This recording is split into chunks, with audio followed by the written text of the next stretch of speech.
मैं Rinku Kumar KPS academy history में आपका फिर से अभिनंदन करता हूं और सभी भाई बहनों को KPS अकेडमी हिस्ट्री की तरफ से राम राम, सत श्री अकाल, वालेकुम सलाम। और मैं जो वीडियो लेके आया हूं, इससे पहले जो तुगलक वंश मैंने पूरा कर दिया, जिसमें तुगलक वंश का अंतिम शासक था नासिरुद्दीन महमूद, ठीक है। और उसके बाद में तुगलक वंश के बाद में किस वंश का स्थापना होती है? दिल्ली सल्तनत में सैयद वंश की, ठीक है। और सैयद वंश की, क्योंकि नासिरुद्दीन महमूद के बाद में, और जब नासिरुद्दीन महमूद के कार्यकाल में ही तैमूर आक्रमण करता है 1398 ईस्वी में, तो उस समय पे ये जो मुल्तान का खिजर खां सूबेदार होता है। और जब युद्ध करने के बाद में जब यहाँ से जाता है तैमूर अपने देश को, समरकंद को, तो जाने के बाद में क्या होता है कि लाहौर और दीपापुर का सूबेदार बना देता है तैमूर। किसको? खिजर खां को। और खिजर खां को मारने के बाद में एक मल्लू इकबाल होता है नासिरुद्दीन महमूद का, ठीक है, वजीर होता है, उसकी हत्या कर देता है। और हत्या करने के बाद में फिर वहाँ पे एक दिल्ली सल्तनत में एक वंश की स्थापना होती है, सैयद वंश की, ठीक है। और सैयद वंश की स्थापना के संस्थापक कौन था? वो था खिजर खां।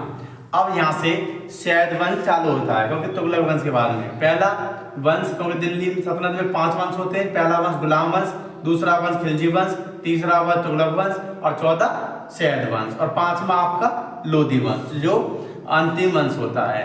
तो सैयद वंश की स्थापना, इसका शासनकाल था, सैयद वंश के शासक थे वो 4 थे, ठीक है। और सैयद वंश का शासनकाल है 1414 ईस्वी से लेके 1451 में।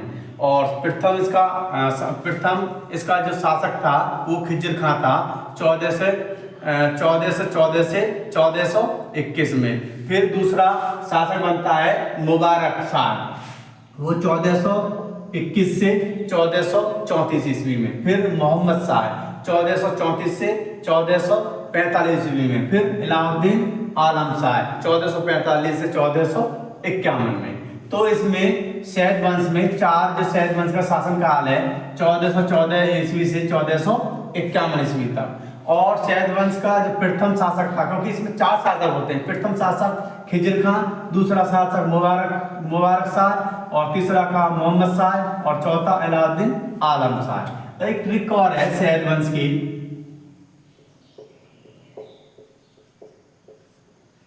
खिजर खां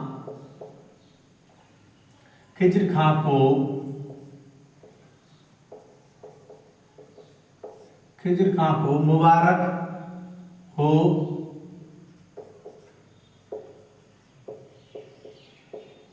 मोहम्मद को आलम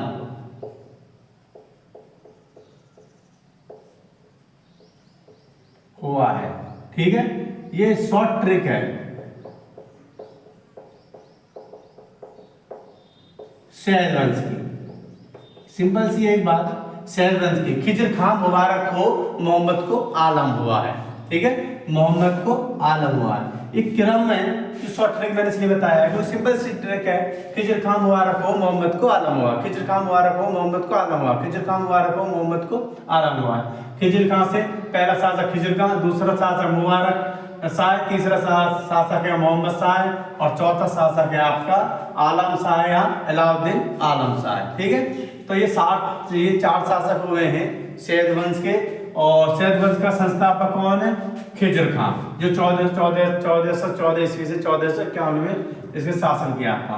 अब मैं आपको इसी पूरा वीडियो में ही सैयद वंश कंप्लीट कर दूंगा, क्योंकि सैयद वंश का जो शासन है इतना लंबा शासन नहीं है, इतना कुछ कार्य हैं जो अच्छे किए हैं, और इतना इसका वर्णन नहीं है, इसलिए पूरा एक जितने भी टाइम का ये वीडियो बने मैं पूरा कंप्लीट कर दूंगा सैयद वंश को। सैयद वंश जो एग्जाम में अक्सर कुछ सवाल पूछे जाते हैं अब इस वीडियो में।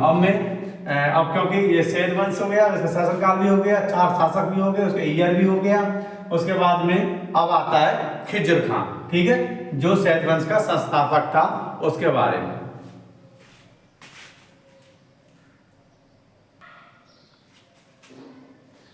सैयद वंश में संस्थापक कौन था सैयद वंश का? खिजर खां। ठीक है, सैयद वंश का संस्थापक कौन था? खिजर खां। तो खिजर खां का शासनकाल था 1414 ईस्वी से 1421 ईस्वी। अब खिजर खां सैयद वंश का संस्थापक था और खिजर खां का जो पूर्वज थे, ठीक है, खिजर खां के जो पूर्वज थे वो मूलतः कहाँ के थे? अरब। ठीक है, अरब के रहने वाले थे और काफी पहले अरब से कहाँ पे आ गए थे? मुल्तान।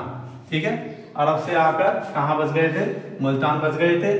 और एक बात और, क्योंकि जो खिजर खां था, ठीक, खिजर खां सैयद वंश का संस्थापक था और इसके जो पूर्वज थे वो अरब के रहने वाले थे और अरब से आके कहाँ बस गए थे? मुल्तान बस गए थे। तो ये इसके पूर्वज थे। और खिजर खां इससे पहले जो फिरोज शाह तुगलक है, फिरोज शाह तुगलक के शासनकाल में एक सूबेदार था, ये कहाँ का? मुल्तान का। फिर उसके बाद में फिरोज शाह तुगलक के शासनकाल में सूबेदार था, तो जब तैमूर लंग ने नासिरुद्दीन महमूद के शासनकाल में जो आक्रमण किया था उसी समय ये मुल्तान का सूबेदार था। और 1398 के बाद में 1399 में जब तैमूरलंग भारत छोड़कर जाता है तो तैमूरलंग इसको लाहौर का और दीपालपुर का सूबेदार बना देता है। किसको? खिजर खां को। क्योंकि खिजर खां को इसलिए बनाता है क्योंकि खिजर खां ने तैमूरलंग की युद्ध में सहायता की थी, इससे प्रभावित होकर ये पहले तो था ही था ये मुल्तान का, फिर उसके बाद में सूबेदार बना देता है तैमूरलंग लाहौर और आपका लाहौर का सूबेदार और दीपालपुर का सूबेदार। ठीक है, तो एक ये इससे पहले ये क्वेश्चन भी पूछा जाता है कि खिजर खां पहले क्या था? सूबेदार था, कहाँ का था? मुल्तान का था। और किसने बनाया था? फिरोज शाह तुगलक ने इसको सूबेदार नियुक्त किया था। अब खिजर खां ने, ठीक है, दिल्ली का सिंहासन प्राप्त करने के बाद में, क्योंकि जब दिल्ली का शासन, क्योंकि तुगलक वंश का अंतिम शासक था नासिरुद्दीन महमूद, जब नासिरुद्दीन महमूद की मृत्यु हो जाती है तो मृत्यु होने के बाद में अमीर लोग खिजर खां को, और ये स्वयं ये गद्दी पर बैठ जाता है दिल्ली सल्तनत पे। गद्दी पर बैठने के बाद में वहाँ से शासन करता है, कहाँ से? दिल्ली। और दिल्ली सल्तनत की चौथा वंश होता है सैयद वंश। अब शासन करने चालू कर देता है तो क्या था कि ये सुल्तान तो बन जाता है, ठीक, और सुल्तान बनने के बाद में ये गद्दी पर तो बैठ जाता है पर इस सुल्तान की उपाधि ग्रहण नहीं करता। ये बहुत क्वेश्चन पूछा जाता है खिजर खां के मामले में। ये गद्दी पर तो बैठ जाता है दिल्ली के पे, पर ये सुल्तान की उपाधि ग्रहण नहीं करता और खलीफाओं को जो मानता थी वो खलीफाओं को मानता भी नहीं देता, और बल्कि रैयत आला, ठीक है, खिजर खां भी कौन सी उपाधि धारण करता है? रैयत आला की उपाधि धारण करता है। और खिजर खां ने खलीफा को मानता नहीं दी थी, बल्कि तैमूरलंग के जो पुत्र था, तैमूरलंग का पुत्र कौन था? शाहरुख के अधीन इसने शासन चलाया था खिजर खां ने। और खिजर खां की मृत्यु हुई थी 20 मई 1421 ईस्वी में हो गई थी। और उसके बाद में मृत्यु होने के बाद में उससे पहले ही उत्तराधिकारी किसको घोषित कर दिया? उत्तराधिकारी किसको घोषित कर दिया था इसने? मुबारक को, जिसका पुत्र था, किसका? खिजर खां का, जो शाह की उपाधि इसने धारण की और गद्दी पर बैठा। उस किस नाम से? मुबारक शाह के नाम से गद्दी पर बैठा। एक बार देख लें, खिजर खां 1414 ईस्वी से 1491 ईस्वी में सैयद वंश का संस्थापक खिजर खां था। किसका? कौन था? सैयद वंश का संस्थापक खिजर खां था। खिजर खां का पूर्वज मूलतः अरब के रहने वाले थे और काफी पहले अरब से आकर मुल्तान में बस गए थे। सुल्तान फिरोज शाह तुगलक ने खिजर खां को मुल्तान का सूबेदार नियुक्त किया था। बाद में तैमूरलंग ने आक्रमण कब किया था? तैमूरलंग ने 1398। शासक कौन था? नासिरुद्दीन महमूद ने इसे लाहौर तथा दीपालपुर का सूबेदार नियुक्त किया था, क्योंकि तैमूरलंग की इसने सहायता की थी, किसने? खिजर खां। इससे ये लाहौर दीपालपुर का सूबेदार नियुक्त करता है तैमूरलंग। किसको? खिजर खां को। उसके बाद में खिजर खां ने दिल्ली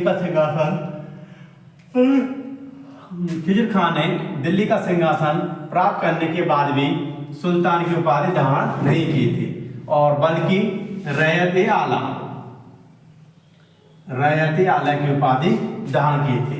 खिजर खां ने खलीफा को मान्यता नहीं दी थी। किसको, खलीफा को मानता नहीं दी थी, बल्कि तैमुरलंग के पुत्र क्या नाम है, शाहरुख के अधीन शासन किया था। किसने, खिजर खान ने। और खिजर खान की मृत्यु 20 मई 1421 में हो गई थी। इसने अपना उत्तराधिकारी अपने पुत्र मुबारक शाह, जो मतलब मुबारक शाह की घोषित किया, जिससे शाह की उपाधि उसने धारण की थी। मुबारक नाम था, तो शाह की उपाधि उसने धारण की थी। और उसके बाद में खिजर खान के बाद में जो दूसरा सुल्तान बनता है, दूसरा शासक बनता है दिल्ली सल्तनत का, वो है मुबारक शाह। और मुबारक शाह का शासनकाल था 1421 से 1434 ईस्वी। अब देखो बताता हूं मैं यहाँ से क्वेश्चन, 3-4 क्वेश्चन आते हैं खिजर खान जो मोड़े एग्जाम में कोई आते हैं। नंबर 1, सैयद वंश का शासनकाल वो सन पूछता है कई बार, तो 1414 से ईस्वी से 1451 ईस्वी में। ठीक है, ये कंप्लीट हो गया। दूसरा पूछता है क्वेश्चन कि सैयद वंश का संस्थापक कौन था। ठीक, दूसरा क्वेश्चन जो एग्जाम में सवाल पूछा था, सैयद वंश का संस्थापक कौन था, खिजर खान था। ठीक, फिर पूछता है कि सैयद वंश में कितने शासक थे, तो सैयद वंश में कितने शासक थे, 4 शासक थे। ठीक, और खिजर खान का शासनकाल कब तक था, तो खिजर खान का शासनकाल 1414 ईस्वी से 1421 ईस्वी तक था। ठीक है, 1414 से 1421 ईस्वी तक। ठीक है, यहाँ गलती हो गई, 1421 है ये। ठीक है, यहाँ थोड़ा मिस्टेक हो गया है। ठीक, यहाँ थोड़ा मिस्टेक है, 1414 से ये पहले उसका सैयद वंश का था 1414 से 1451 तक। तो यहाँ खिजर खान है, तो खिजर खान का शासनकाल था 1414 ईस्वी से 1421 ईस्वी। यहाँ पे 51 है, 51 को काट के आप 21 कर लें। ठीक है, तो यहाँ पे थोड़ी सॉरी, इस बात की सॉरी मैं माफी मांगता हूँ कि यहाँ पे ये गलती हो गई है। तो ये क्वेश्चन पूछे जाते हैं, एक तो खिजर खान का शासनकाल 1414 से 1421 था। फिर सैयद वंश का संस्थापक कौन था, खिजर खान था। ठीक, खिजर खान था। और सैयद वंश का शासनकाल था 1414 से 1451 ईस्वी तक। फिर पूछता है कि इससे पहले खिजर खान कहाँ का सूबेदार था, तो खिजर खान का सूबेदार था मुल्तान। ठीक है, मुल्तान का सूबेदार था। और फिर पूछता है कि मुल्तान का सूबेदार खिजर खान को किसने नियुक्त किया था, तो किसने किया था, फिरोज शाह तुगलक ने नियुक्त किया था। फिर उसके बाद पूछता है खिजर खान और कहाँ का सूबेदार बना था, तो कहाँ का सूबेदार बना था, लाहौर और दीपालपुर का सूबेदार बना था। फिर पूछता है लाहौर दीपालपुर का सूबेदार जो खिजर खान किसने बनाया था, किसने नियुक्त था, तैमुरलंग ने, जो 1398 ईस्वी में नासिरुद्दीन महमूद तुगलक वंश का अंतिम शासक, उसके सामने ही, उसके शासनकाल में ही आक्रमण किया था तैमुरलंग ने। और तैमुरलंग ने इसकी सहायता तैमुरलंग की सहायता करवाई थी किसने, खिजर खान ने। इससे प्राइवेट होकर 2 और सूबेदार देता, पहले तो रहता ही रहता है मुल्तान सूबेदार से पहले जो फिरोज शाह तुगलक बनाता है, उसके बाद में 2 का सूबेदार और बना देता है, दीपालपुर का और आपका लाहौर का। ठीक, ये क्वेश्चन पूछता है। और खिजर खान को सुल्तान की उपाधि धारण की थी या नहीं, तो धारण नहीं की थी, बल्कि इसने क्या की उपाधि, किस चीज की उपाधि धारण की थी, रैयत-ए-आला की उपाधि धारण की थी। या रैयत-ए-आला किसको कहा जाता है, तो किसको कहा जाता है, खिजर खान को बोला जाता है, उपाधि धारण की थी। उसके बारे में पूछता है खलीफा को मानता किसने नहीं दी थी, सैयद वंश में, तो किसने नहीं दी थी, आपके इसी खिजर खान ने मानता नहीं दी थी खलीफाओं को। ठीक है, और उसके बाद में शासन किसके अधीन करा था, शासन जब शासक करा था किसके अधीन, तो ये तैमुरलंग का पुत्र था शाहरुख के अधीन ही शासन इसने किया था खिजर खान ने। उसके बाद में खिजर खान की मृत्यु कब हुई थी, 20 मई 1421 ईस्वी में हुई थी। उसके बाद में उसका उत्तराधिकारी खिजर खान किसको उत्तराधिकारी बनाया था, तो किसको बनाया था, मुबारक को, जो इसका पुत्र था। और उसके उपाधि कौन सी ग्रहण की थी, तो शाही की उपाधि धारण करने के बाद में दिल्ली की गद्दी पर बैठा, किस नाम से, मुबारक शाह खिलजी, जिसका शासनकाल 1421 से 1434 ईस्वी तक रहा। कब, 1421 से 1434 ईस्वी तक रहा। ये एग्जाम में कुछ सवाल पूछे जाते हैं।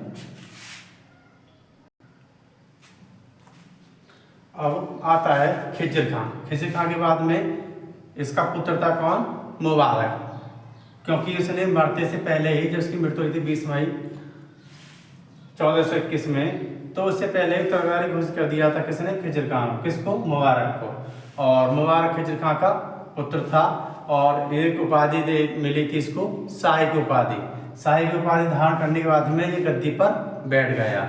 और गद्दी पर बैठने के बाद में किसके नाम से, मुबारक शाह के नाम से गद्दी पर ये बैठ गया। अब क्या है कि ये दूसरा शासक था। जितने भी खिजर खां ने जो नियम निकाले थे, कभी खिजर खां सुल्तान उपाधि धारण नहीं की थी, तो इसने क्या करा, सर्वप्रथम अपने वो नियम को हटाकर इस सर्वप्रथम इसने सुल्तान की उपाधि धारण की थी। और इस वंश के चारों शासकों में, जो वंश के चारों शासक थे सैयद वंश का, जो 4 शासक थे सैयद वंश में, खिजर खां, मुबारक शाह, मोहम्मद शाह, अलाउद्दीन आलम शाह, इन चारों में ही सबसे ज्यादा शक्तिशाली, सबसे ज्यादा योग्य और बुद्धिमान था कौन, मुबारक शाह। ठीक है।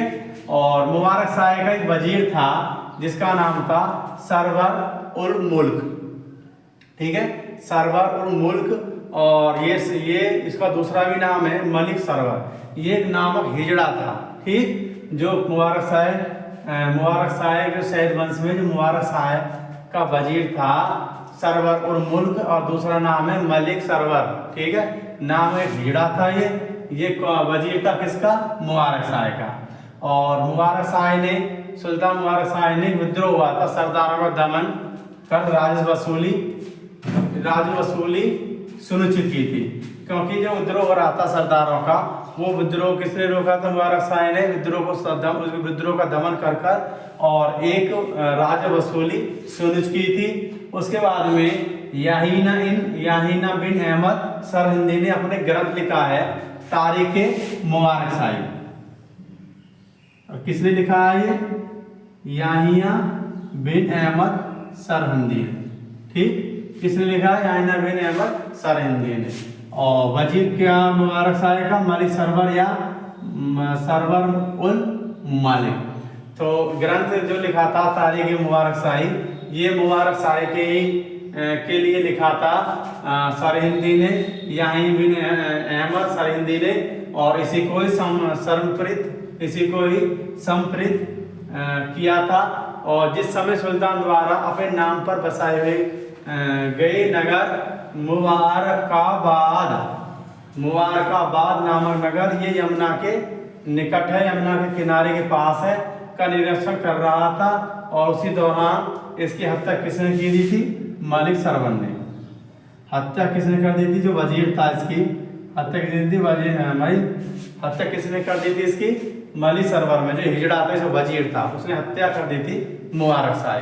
ठीक है, एक बार देख लें मुबारक शाह का शासनकाल 1421 से 1434 ईस्वी। यह सैयद वंश का दूसरा शासक मुबारक शाह था। ठीक, ने खिजर खां द्वारा स्थापित परंपरा को त्याग करते हुए सुल्तान की उपाधि धारण की थी। क्योंकि इसने यहाँ पे सुल्तान की उपाधि धारण की थी, इससे पहले जो खिजर खां था उसने सुल्तान की उपाधि धारण नहीं की थी। और जो उपाधि धारण की थी उसने रैयत आला की उपाधि धारण की थी, किसने, खिजर खां ने। और गद्दी पर बैठ गया था, पर सुल्तान की उपाधि धारण नहीं की थी और खलीफा को मानता नहीं दी था, किसने, खिजर खां ने। अब क्या है, इसने इस नियम को विपरीत करके इस नियम को नहीं माना और सर्वप्रथम ने क्या करा, सुल्तान की उपाधि धारण की थी मुबारक शाह ने। और धारण करने के बाद में एक बात और, जितने भी 4 शासक थे, ठीक है, जो सैयद वंश के 4 शासक, सबसे ज्यादा बुद्धिमान, सबसे ज्यादा योग्य यही शासक था, कौन, मुबारक शाह। और मुबारक शाह ने एक विद्रोह हो रहा था सरदारों का, उसका दमन किया था मुबारक शाह ने और राजस्व वसूली सुनिश्चित की थी। और याहिया बिन अहमद है, एक अहमद सरहिंदी एक इतिहासकार हैं, वो इसके दरबार में भी थे, तारीख मुबारक शाही, उन्होंने ग्रंथ लिखा था। उस ग्रंथ को इसी को किसको, मुबारक शाह को संप्रेरित किया था, मतलब मुबारक शाह को ऊपर लिखा था, तो मुबारक शाह को ही दिया था। और जिस समय सुल्तान अपने नाम पर बसाए मुबारकाबाद एक नगर बसाया था, जो यमुना के किनारे में, यमुना के किनारे पे है। और यमुना के किनारे पर और निरीक्षण कर रहा था उस टाइम पे, क्योंकि इसने शहर बसाया था मुबारकाबाद, जिसका निरीक्षण कर रहा था मुबारक शाह तो उसी समय पे इसका वजीर था मलिक सरवर, मतलब सरवर उल मुल्क ने मुबारक शाही की हत्या कर दी थी। मुबारक शाही की हत्या कर दी थी कब? 1434 ईस्वी में। ठीक है। अब तीसरा शासक मोहम्मद शाह, जिसका शासनकाल 1434 ईस्वी से 1445 ईस्वी तक रहा था।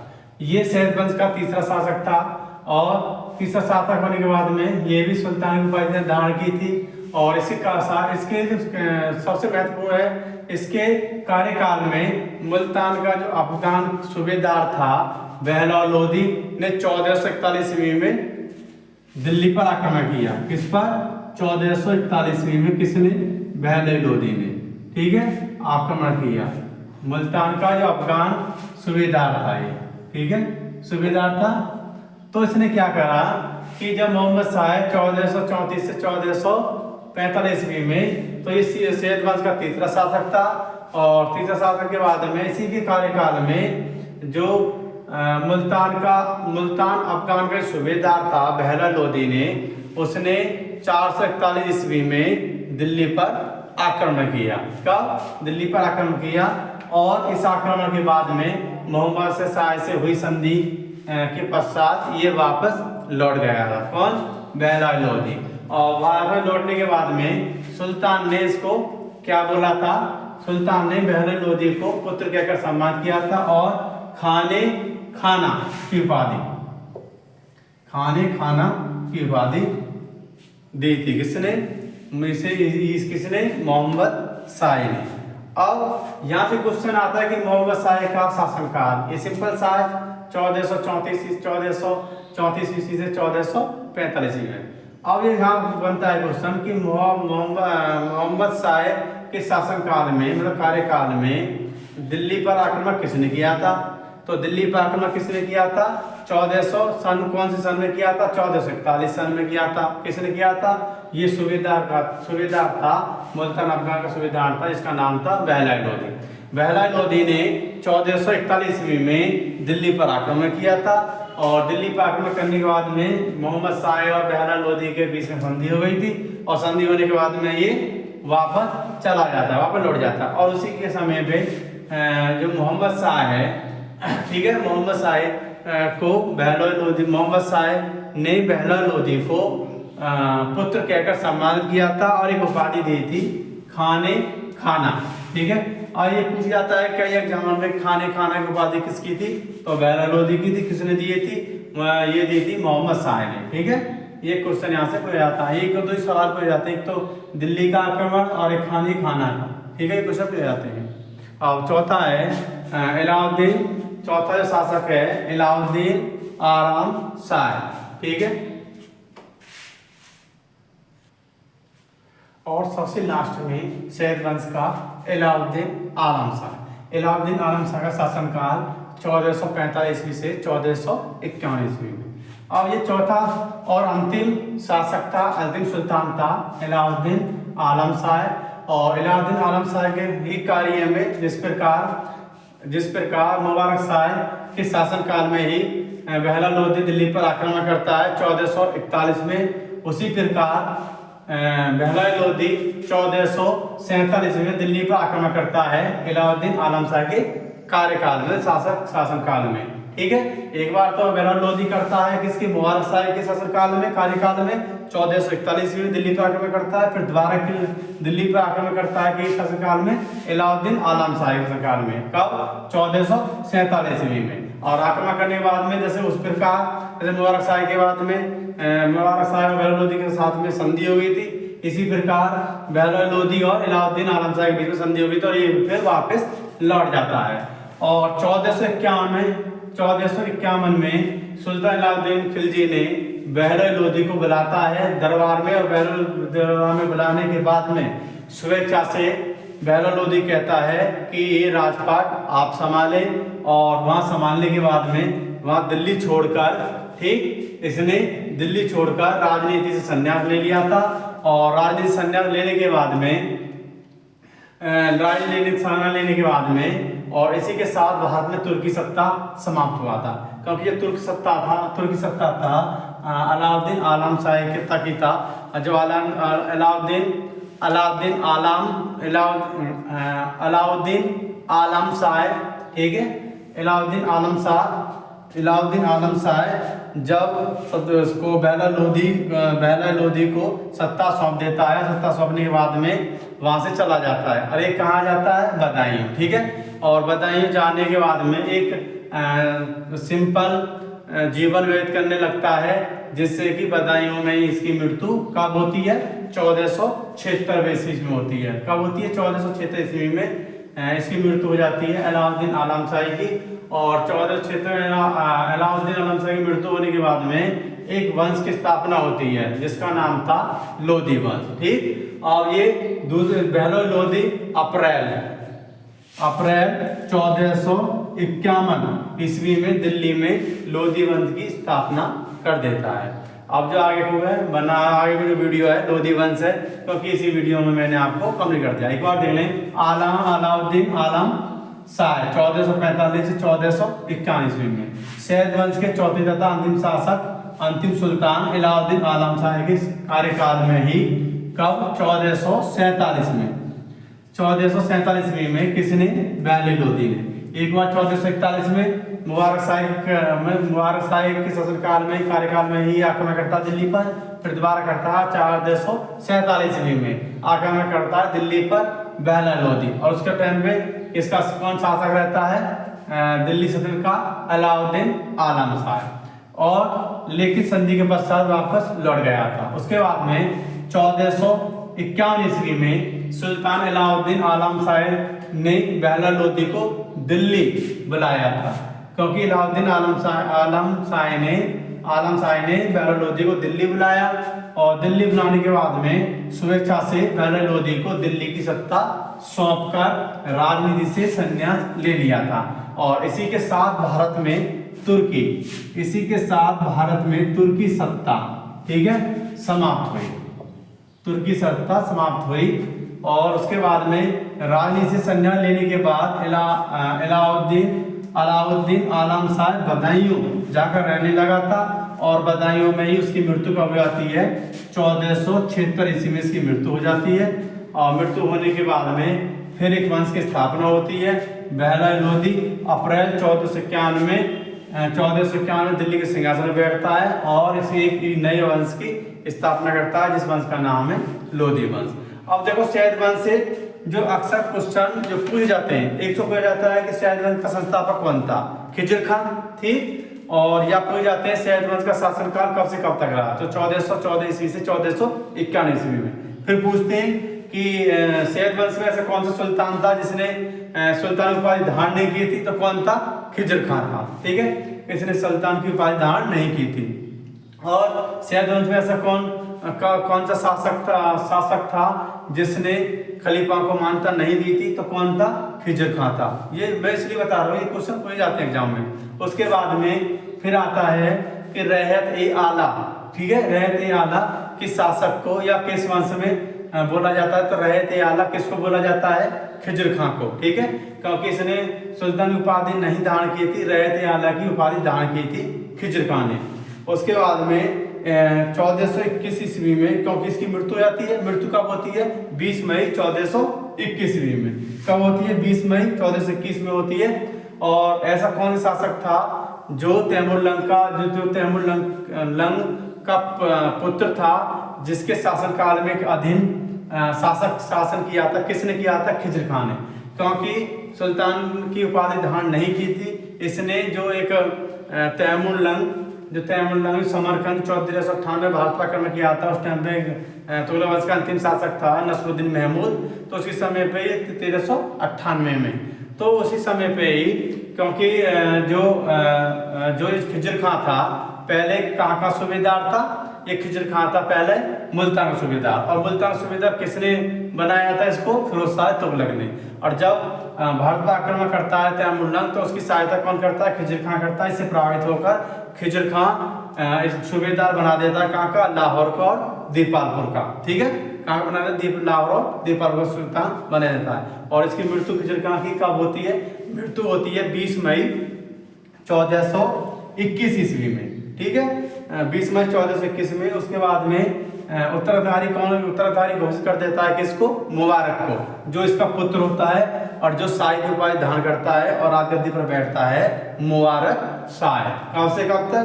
मुबारक शाह 1421 से 1434 ईस्वी तक। एक बात और कि इसके जो पूर्वज थे, जो सैयद वंश था, इसके पूर्वज थे, जो सैयद वंश के जो पूर्वज थे, ये भी कुछ ज्यादा पूर्वज थे, वो अरब लोग थे, ठीक है।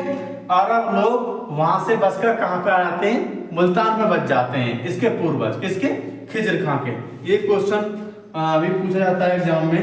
उसके बाद में आता है आपका मुबारक शाह, जिसका शासनकाल 1421 से 1434 ईस्वी में। और ये प्रथम ऐसा सुल्तान है इसी सैयद वंश में जिसने सुल्तान की उपाधि धारण की, क्योंकि इससे पहले जो खिजर खां था उसने सुल्तान की उपाधि धारण नहीं की थी, इसने सुल्तान की उपाधि धारण की। और सुल्तान की उपाधि धारण करने के बाद में एक बात और, जो मुबारक शाह था, जितने भी चारों शासक हैं किसके? सैयद वंश के, तो 4 शासक थे, तो इस चारों शासक में ही सबसे योग्य, सबसे ज्यादा बुद्धिमान मुबारक शाह ही था, ठीक है। सबसे योग्य, सबसे बुद्धिमान और सबसे ज्यादा इसका जो व्यवहार था वो कौन था? अयोग्य था। कौन? मुबारक शाह है। बाकी कितने? 3 योग्य नहीं थे जितने ये योग्य था। और इसने एक विद्रोह, सरदारों का विद्रोह का दमन किया था, ठीक है। किसने? मुबारक शाह जी ने किसका दमन किया था? सरदारों, जो मुबारक सरदारों का विद्रोह दमन कर सरदारों का विद्रोह दमन किया था और वहां पर राजस्व वसूली सुनिश्चित की थी। किसने? मुबारक शाह ने। और मुबारक शाह के ऊपर एक ग्रंथ लिखा था किसने? सरहिंदी ने, जिनका नाम है पूरा याहीना बिन अहमद सरहिंदी ने ग्रंथ लिखा था तारीख मुबारक शाही। क्या लिखा था ग्रंथ? तारीख मुबारक शाही। ये ग्रंथ इसी को संप्रेरित है, मतलब इसी को के ऊपर ये है जो सरहिंदी ने ग्रंथ लिखा था, तारीख मुबारक शाही। और एक बात और, इसका जो वजीर था मुबारक शाह का वजीर था, जिस वजीर का जो नाम था वो इसका नाम था सरवर उल मुल्क। क्या नाम था वजीर का? सरवर उल मुल्क, अर्थात मलिक सरवर। एक ये हिजड़ा था और इसने, मुबारक शाह ने एक शहर बसाया था यमुना के निकट, और इसका परीक्षण करने के लिए जा रहा था, जो विषय परीक्षण कर रहा था कौन? मुबारक शाह। और परीक्षण करने के दौरान ही इसका जो वजीर था, जो हिजड़ा था, जो मलिक सरवर ही बोलते हैं और सरवर उल मलिक भी बोलते हैं उसको, तो उसने इसकी हत्या कर दी थी। किसकी? मुबारक शाह की। और मुबारक शाह की हत्या करने के बाद में अब ये पूछ लेगा मुबारक शाह की हत्या किसने की थी? कि इसका वजीर था। वजीर का नाम या पूछ लेता है मुबारक शाह का वजीर कौन था, तो मुबारक शाह का वजीर कौन था? मलिक सरवर, एक हिजड़ा था। या मलिक सरवर नहीं है तो इसमें ऑप्शन में आएगा सरवर उल मुल्क। और सरवर उल मुल्क क्या वजीर मलिक सरवर ने, जो हिजड़ा था, इसने इसकी हत्या की थी। किसकी? मुबारक शाह। किस काम क्यों की थी? क्योंकि मुबारक शाह ने एक शहर बसाया था नया, जिसका नाम था मुबारकाबाद, ठीक है। मुबारकाबाद जो यमुना नदी के किनारे है, इसका परीक्षण कर रहा था मुबारक शाह। और परीक्षण करने के दौरान ही इसका जो वजीर था मलिक सरवर ने इसकी हत्या कर दी थी। उसके बाद में फिर एक तीसरा शासक बनता है कौन? मोहम्मद शाह, ठीक है। जो मोहम्मद शाह का शासन काल है 1434 से ईस्वी से 1445 ईस्वी में। ये सैयद वंश का तीसरा शासक था। और तीसरे शासक काल में अब एक बात आती है कि इसी के शासन काल में मुल्तान के अफगान सरदार होता है, ठीक है। मुल्तान का एक सूबेदार होता है, मुल्तान अफगान का सूबेदार होता है, जिसका नाम है बहलोल लोदी। बहलोल लोदी पहली बार, ठीक है, 1441 ईस्वी में दिल्ली पर आक्रमण करता है। किसके शासन काल में? किसी शासन काल में? मोहम्मद शाह के शासन में। और आक्रमण करने के बाद में मोहम्मद शाह से संधि कर लेता और ये वापस लौट जाता है। और वापस लौटने के बाद में बहलोल का एक पुत्र कहकर संबोधित करता है। बहलोल लोदी इसको किसको बहलोल लोदी नहीं, बहलोल लोदी को अपना पुत्र मानकर संबोधित करता है। कौन करता है? महमूद शाह। महमूद शाह बहलोल लोदी को अपना पुत्र मानकर सम्मानित करता है। और सम्मान करने के बाद में ये ऐसी संधि हो जाती है और सम्मान करने के बाद में काफी प्राप्त होता है, जिससे कि ये लौट जाता है। और इसको उपाधि देता है कौन? मोहम्मद शायर। किसकी उपाधि? खाने खाना की। किसकी उपाधि? खाने खाना, खाने खाना, ये उपाधि होती है। उपाधि किसकी होती है? बहलौल लोदी।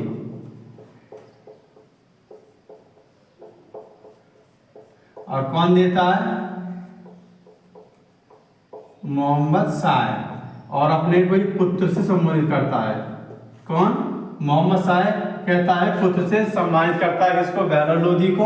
और बहलौल लोदी को मोहम्मद शायर उपाधि देता है खाने खाना की उपाधि। फिर उसके बाद में चौथा आता है आपका अलाउद्दीन, जो श्वेत वंश का श्वेत वंश का चौथा एवं अंतिम सुल्तान था। अलाउद्दीन आलम शाह, जो शासनकाल रहता है 1445 से 1491। और इसी के शासनकाल में भी बहलौल लोदी आक्रमण करता है 1447 ईस्वी में। दिल्ली पर आक्रमण करने के बाद में इससे भी संधि कर लेता है। और संधि करने के बाद में 1451 ईस्वी में अलाउद्दीन आलम शाह बहलौल लोदी को दिल्ली के दरबार में बुलाता है और स्वेच्छा से उसको दिल्ली की सत्ता सौंप देता है। और सौंपने के बाद में वो राजनीतिक संन्यास ले लेता है। और राजनीतिक संन्यास लेने के बाद में कहाँ पर चला जाता है? बदायूं। और बदायूं जाने के बाद में सिंपल एक अपना जीवन व्यतीत करता है, जिससे कि इसकी मौत हो जाती है 1474 ईस्वी में मौत होती है। किसकी? अलाउद्दीन आलम शाह की।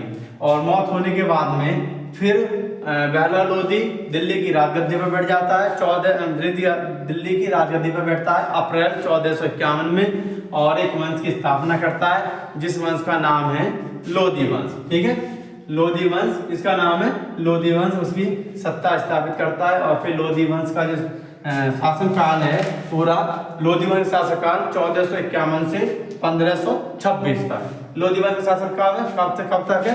1451 से 1526 तक। अब मैं जो वीडियो बनाऊंगा आपको वो लोदी वंश बनाऊंगा। ये ज़्यादा नहीं है, इसलिए जो एग्जाम में क्वेश्चन जाते हैं मैंने आपको मौजवानी और इससे पहले इसी वीडियो में मैंने कंप्लीट किया है।